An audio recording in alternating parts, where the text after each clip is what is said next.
Okay, I got to start y'all off where all this began. This began at the end of 2005 when my granddaddy passed. My granddaddy passed and everything went fine. I mean, when I say everything went fine, there was no glitches. Everybody came together, everybody seen everybody, and this, that, and the third. Now keep in mind, the two brothers had an issue with me and my husband because me and my husband was in a special kind of relationship. So at the end of the day, the talk was about me and my husband. And so I let that slide. Didn't say nothing about that. This don't got anything to do with that part. I just threw that in there because I ain't right. You know what I'm saying? Okay. But anywho, my granddaddy had passed and everything went fine. He got buried properly. Everything went fine. Everybody started pitching in with my grandma. Everybody. The kids, the grandkids, all this stuff pitched in with my grandma because my grandma's heart was broken because my granddaddy had passed. Even though they was taking her on trips and flying her out and bringing her back and all this other stuff, my grandma still missed my granddaddy. So at the end of the day, my mom and them was nothing that they could do to stop her from wanting to be with him. So my grandma decided where she had like this little surgery or whatever the case may be. And everything went fine until she started getting sick. Now, when I say keep getting sick, I mean like just little stuff start happening. Nothing major, just little stuff. Well, the surgery went okay, but just like I said, she didn't bounce back like she was supposed to. She was still moving around and grooving around, but she was no longer driving. My mom then would pick her up. All her kids would pick her up. The boys would come and come and see her. Even the kids that was out of town would come and they would talk to my grandma on a regular basis. But my mom would go over there. She would cook for her, clean her apartment up for her because they moved her out of her house into an apartment. So when they did this, my mom had a key and a couple of other people had a key. But the main purpose of everybody having a key was to keep an eye on my grandma. We went over there, visited her, kept her together, all this other stuff. My grandma kept getting sick. Okay, so my grandma got sick a second time. And when my grandma got sick the second time, she got back to her apartment. My mom goes to her apartment, and the lady at the desk tells my mom, like, there's a restraining order. You're not allowed in this building anymore. My mom, unbeknownst to my mom, she's like, what are you talking about? I'm coming to see my mama. You and nobody else gonna stop me. The security guard hears my mom say this to the lady. They call the police. When the police come, they said there's an active restraining order on my mom to keep her away from my grandma. By this time, my mom is livid. I mean, like, livid. I mean, like, furious, burnt, crisp. Now she investigating the problem. She calls Bearded Betty. She calls the one in the wheelchair, the hillbilly. She calls everybody. Nobody got an answer for her, especially the one in the wheelchair. She tells my mom, like, I'm going to find out what's going on because I have no idea. The whole time she knew everything. She knew everything that was going on because she orchestrated it from where she was. The orchestration came from the one in the wheelchair and the two brothers. They all was cahoots in getting this stuff started with my mom.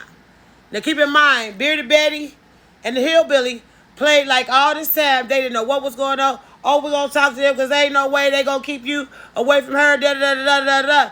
My mom like, what's going on? I have no idea what's going on.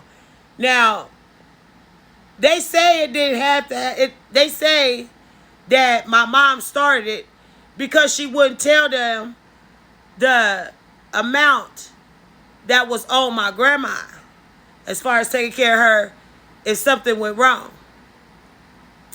But we all know that these greedy people had all they wanted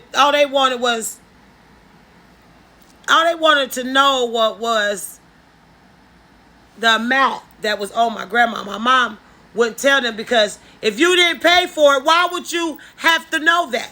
My mom kept telling them, like, all this is over that, all this is over that. I can't see my mom over that. So my mom went down to the police station the very next day. And so she tried to explain to them what was going on. But they lied and said that they had power of attorney over my grandma. They didn't. My grandma could make her own decisions. But my grandma never knew what was going on. Only people knew was the people involved. But the people involved didn't tell my mom. And so this how this happened. Okay, so this is a little sidebar. This is a sidebar. Okay, the one in the wheelchair, y'all got to keep in mind, if she was conniving enough to have try to get my son DNA tested so that my baby daddy could date her best friend, what do you think she told her brothers and sisters about the amount of money that was on this policy? She told them a lie. She told them a lie. And when she told them a lie about it, because she didn't even know my mom's business, even though my mom was taking care of her and my grandma, she told them a lie and stuck to the lie and kept lying and lying and lying and lying and lying. And they believed her. Because that's their sister. Why wouldn't they believe her? She's not conniving. No. She's not underhanded. No.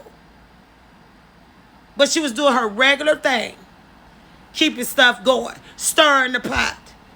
Keeping it going. So everything that she was telling my mom was a lie. But everything she was telling the other ones was a lie too. I found that out a month ago too. Yeah. Surprise. I know all of it. Yeah. So this is just it's not even an intermission. This is like a FYI or whatever. Keep in mind, this is what she was telling them. She was feeling it on one side, feeling it on the other side, but keeping them both away from each other so that they wouldn't put two and two together and figure out that she kept lying to both sides. She played both sides of the fence the whole time. And my mom, to this second, do not know that I know what went on as far as what she had told these people. So the whole time my mom is crying and stuff and can't get to my grandma, she is gloating and calling herself doing the most and keeping stuff going between both sides. My mom on one side by herself and all them minus two. So yeah, this is like the feeling, the beginning. This is what she had been doing. Yeah. So I just thought y'all should have known that part too. So meanwhile, all this is going on, my mom is still trying to figure out how she can see my grandma because my grandma is really sick. Okay, so not only do my mom is engaged in this, now we done got engaged. Monique is calling around. She trying to figure stuff out because they'll talk to Monique faster than they would talk to me because I wasn't the talking to type. I wasn't the kind that would interact with everybody. That was Monique's job. And so Monique was on the case. She was trying to figure out, she was calling this, that, and the other. Wouldn't nobody tell her anything either. So they came in the middle of the night and took my grandma out of her apartment. Yep, they came in the middle of the night, took my grandma 2 states over. Sure did. Took us 2 states over. Restraining order not only now is at the apartment. My mom don't know, have no idea where my grandma is now. But see, that didn't rest. That wasn't enough for the one in the wheelchair. No. What she did was she called my mom. After she knew my grandma had made it safely to wherever she was at, she called my mom and told my mom, well, she's not here anymore. So I don't know why they took her out of state. Keep in mind, she had already filled both sides up with what was going on, but she was ad-libbing both sides. So she was keeping stuff going for both sides. She was telling them one thing, telling my mom another thing, telling them a whole nother lie, because it was never what she said it was. It was never that. So all this whole trauma is because one person didn't know how to tell the truth. So now my mom is hysterical. She crying. Now my grandma's been gone from the state of Ohio to another 2 states over. Now she's been gone for about a week. Then, sidebar, one in the wheelchair. No, it wasn't her. It was one of the other ones called my mom and told my mom my grandma had turned for the worse. My mom is begging and pleading with her brothers. It was the brothers. She begging and pleading with her brothers. They won't even pick up the phone. She begging and pleading, please let me see my mama while she's alive. Please let me see her. She don't, they still stick as to it. My mom can't see him. My mom can't see her. My grandma snuck while everybody was asleep wherever she was at. She called my mom. My mom didn't recognize the number. She left a message on my mom's answering machine. That's the last time my mom heard her mom's voice from that day forth. Because in between this, they wouldn't let my mom see my grandma at all. Now I got my mom crazy and insane. Because when you hear turn for the worse, the first thing you think of is turn for the worse. So not only did my mom, because of a lie, because of a damn lie, not only did my mom not get to see her mother while she was alive, but my mom missed my grandma passing. Yeah. My grandma passed. She got to see all the grandkids, everybody's kids. She got to see. We was even barred from seeing my grandma. From even talking to her, they wouldn't even let us talk to her. Yeah. You talk about traumatizing? What? Then 2 days later, my mom get a phone call. My grandma done passed. 2 states over. My mom's heart was shattered. Shattered. Not only was my mom's heart shattered, but we was devastated. Out of all my grandma's grandkids, it was only us 4 that never got to talk to her, never got to see her before she passed. Never got to talk to her. Never got to see her before she passed. Devastated. Crying. Couldn't believe it. I done went from 0 to 100. I done cussed out everybody. I done said, fuck it, I'm cussing out everybody. I'm cussing everybody out. This is where it got worse at. My mom gets a phone call like, we need the number to, okay, the one in the wheelchair that told them who had the policy. They didn't even try to call to where the policy people was at to try to overturn that my mom had.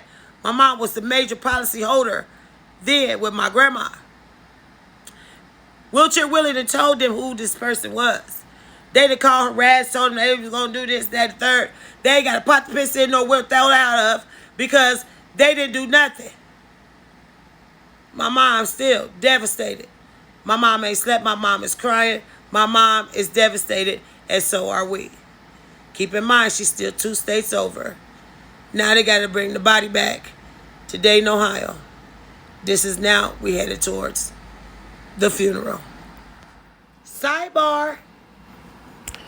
The one in the wheelchair had amped up this whole story about the amount of money that was on this piece of paper. That now she got everybody believing this dang lame story about what my mom, how much money is on this piece of paper. This piece of paper ain't gonna bring my grandma back. This piece of paper ain't gonna stop my mom from crying. This piece of paper ain't gonna put my mom's heart back together because she's devastated. This piece of paper is just a piece of paper. She had these people believing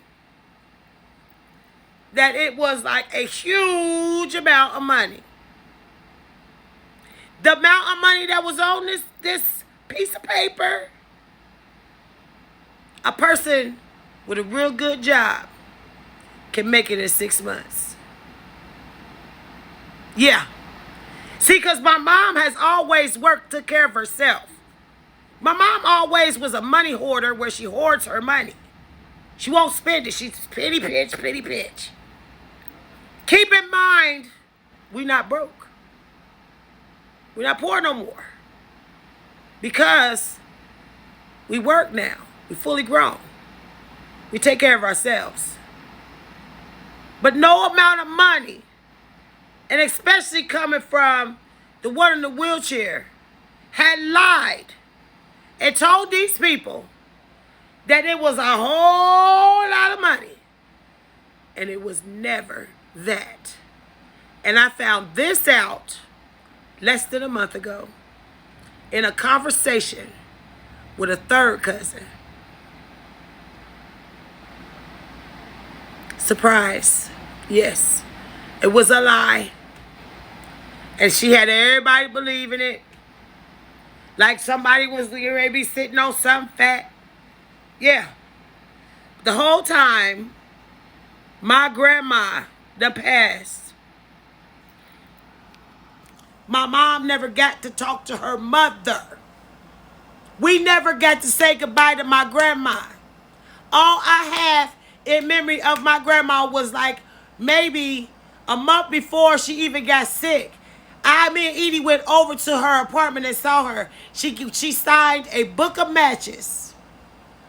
And she gave me her number books. And she said, you keep this. Grandma gave you this. And she gave me a gown. That's the only thing I have that is my grandma's.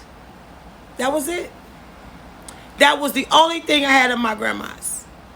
Because of a lie. Now keep in mind, they done brought the body back. I bet you can't guess what funeral home got her. You guessed it. Bomas. Bomas. Again. Bomas. Yeah. Okay, so the phone calls start coming to my mom. Well, you need to go down here. You need to pay for this. You need to go down here. You need to pay for this. You need to go down here. You need to pay for this. You need to pay for this. I say, excuse me? What? Wait, what? What? Pay for what? What did y'all expect for her to pay for? Huh? What did you expect her to pay for? She didn't get to see her mother. She didn't talk to her mother. She didn't get to say goodbye to her mother. Y'all didn't think that was like, maybe a little wrong, or somebody could have just at least let her see her. But no, the only phone calls my mom got was, you need to get ready to pay for this. You need to do this, you need to do that. Keep in mind, the one in the wheelchair, still inflating the story. Still inflating the story. Still keeping stuff going. I done told my mom more than 3 times, like, Mom, stop. You got to go back and think. Who would have done this? But keep in mind, the brothers is already said it. Oh, when we see her, we going to do this, we going to do that. This is where the spit in her face came from. This is where the jumping on my mom, smacking her face, and stuff like this. This is where this came from. Yeah. This is where this came from. So now my mom is getting phone call after phone call, and she getting phone calls, like not nice phone calls either. Oh, they all on her about, you need to go pay for this. She down there, you need to go pay for this, you need to go pay for that. That's when my mom turned into the bitch that she should have been when this started. She said, y'all know so much. Y'all done so much. Y'all kept me from my mama. Y'all kept me from saying goodbye to my mama. So guess what I'm not doing? Nothing. Not doing one thing. You kept me from my mama. If it was you, what would you do? Over a piece of paper that it was enough money for your income taxes? It was income tax money. Understand the assignment. It was income tax money. Wasn't nobody getting ready to buy a brand new car.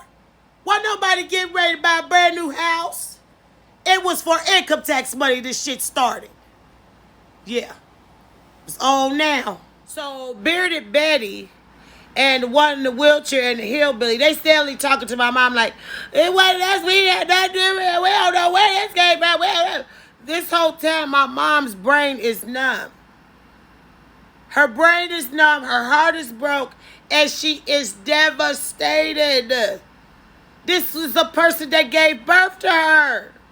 This is a person that she loved all her life. This is her mother. So y'all kept her away from her, and then you want her to do what now? Girl, what is you saying? So my mom has a meeting with her kids.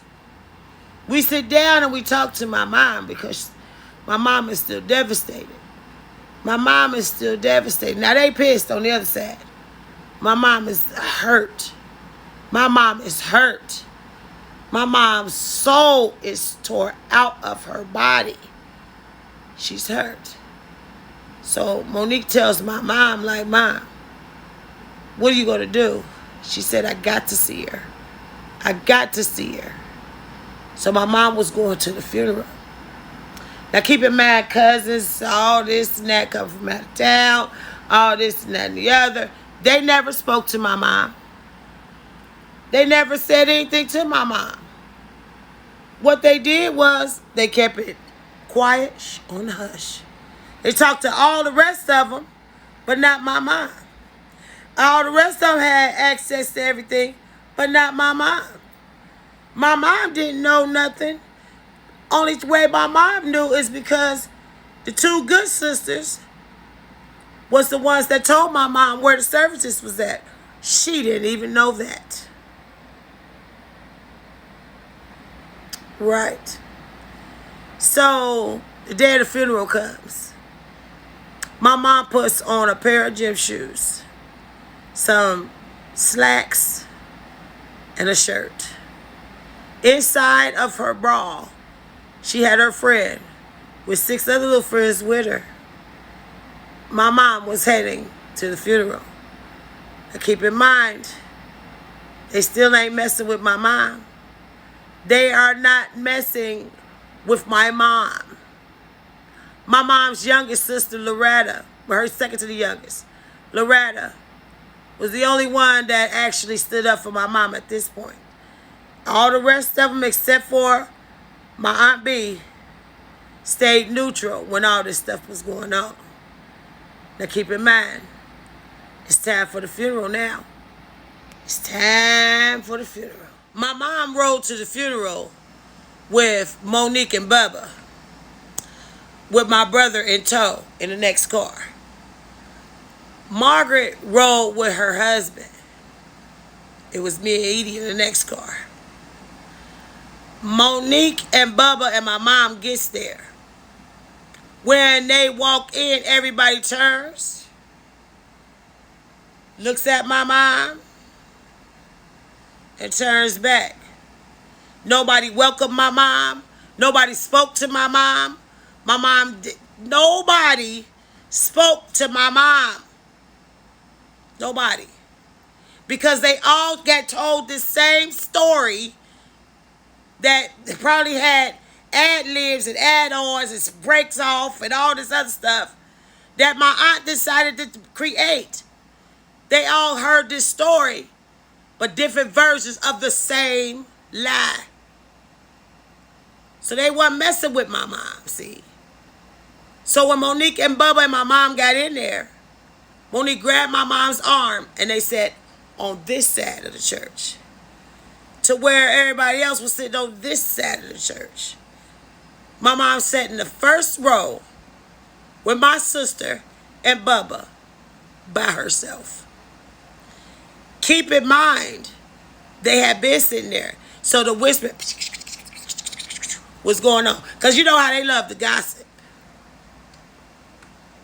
Margaret walks in the church. When she walks in the church, because we had already talked about this, somebody was going to be at that side door. Somebody was going to be at that front door. Somebody was going to be sitting with my mom. Guess who was at the front door? You guessed it. Me. My brother and Monique sat with my mom. Bubba was at the side door. Now keep in mind, the animosity is building in the building now that my mom is there. She's still sitting by herself. My Aunt Loretta gets up from where she is sitting and she goes sit with my mom, while the rest of them sit over there. Soon as I walk into the church, Here comes the one in the wheelchair and the hillbilly pushing her. Soon as I walk in, the first uncle walks up on me. When he walks up on me, he says this.